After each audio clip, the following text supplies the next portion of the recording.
everyone, we're here at the Istana today. This is Singapore's White House, the presidential house, and it's only open to public 4 or 5 times a year during some of the public holidays like Chinese New Year, Deepavali, Hari Raya Puasa, National Day, and I think one other holiday.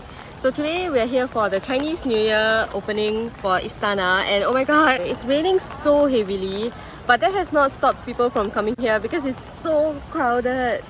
Yeah, everyone here is walking around with an umbrella.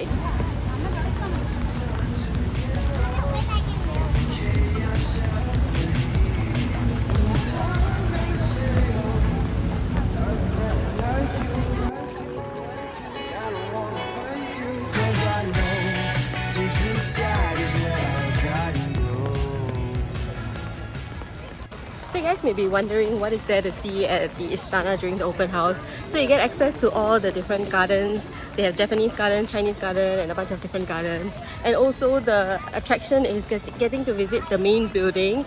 However, the queue is so long and they don't have booking for the self-guided tour online, so you have to queue up to get it when you visit in person. So unfortunately, we're not visiting that today. We are gonna have to come back another time to get to see the main building.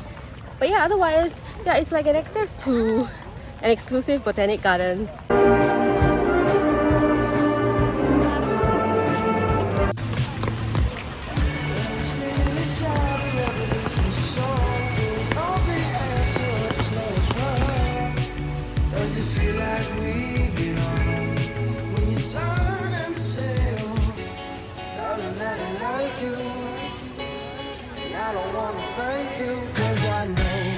Deep inside is where our garden grows.